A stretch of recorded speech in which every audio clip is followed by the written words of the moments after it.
En France, Pierre est un élève modèle. Il travaille dur, révise assidûment ses cours et obtient toujours la meilleure note de sa classe. Au brevet, le diplôme de fin du collège, il a même décroché 17,24 sur 20 de moyenne. Ses parents sont très fiers. Et comme Pierre est très fort en allemand, il l'envoie passer son année de seconde outre-Rhin. Pierre se retrouve donc au gymnasium. Tout se passe bien, jusqu'au jour où son professeur lui rend son premier devoir écrit. Pierre Heinz, clame le prof tout sourire en lui tendant sa copie. 1 soit quasiment 0. Quelle humiliation! Mais que Pierre se console. Le 1 allemand n'est pas aussi médiocre qu'on pourrait le croire vu de France, car c'est l'équivalent d'un 18 ou d'un 19 sur 20.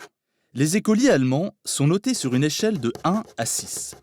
Le 1, synonyme de très bien, est réservé aux meilleurs éléments. Le 2 est accordé au bon élève, qui fait ce qu'on attend de lui. Et ainsi de suite jusqu'au 6, infligé au cancre dont la prestation est vraiment insuffisante. Ces notes sont parfois affinées par un plus ou par un moins, voire par un chiffre après la virgule. Cette échelle de 1 à 6, établie depuis 1938, ne disparaît qu'à l'approche du bac. Elle est alors remplacée par un autre système de notation qui va de 0 à 15 dans l'ordre croissant. Plus précis, ce système sert notamment à calculer la note du bac qui est ensuite reconvertie en une note finale de 1 à 6. C'est un peu compliqué, mais les Allemands s'y retrouvent. Les jeunes Français, eux, sont soumis pendant la majeure partie de leur scolarité à un système d'une implacable précision, la notation de 0 à 20. 0 est synonyme de nullité et 20 de perfection. Entre les deux, toutes les nuances existent. Ce système, qui connaît des variantes, notamment à l'école primaire, a été généralisé lors de la création de l'école républicaine par le ministre Jules Ferry dans les années 1880. Très précis, il permet de classer rigoureusement les élèves. Un avantage dans le système scolaire français, assez élitiste et orienté vers la sélection des meilleurs. En France, on tient beaucoup à la note sur 20, même si elle a bien des défauts. Sa précision, notamment, devient parfois un peu absurde.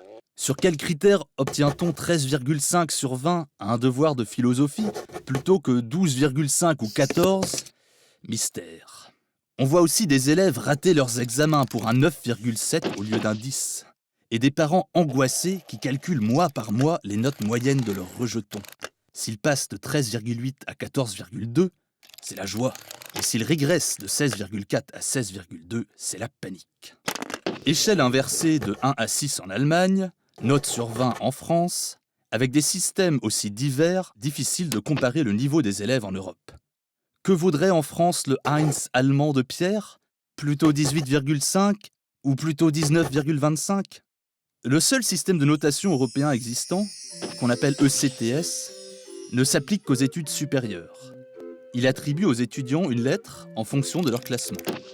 Les 10% de meilleurs élèves ont A, les 25% suivants B, et ainsi de suite jusqu'à F. Voilà qui ne résout pas l'une des grandes critiques faites aux notes, la théorie de la constante macabre. N'y voyez rien de morbide.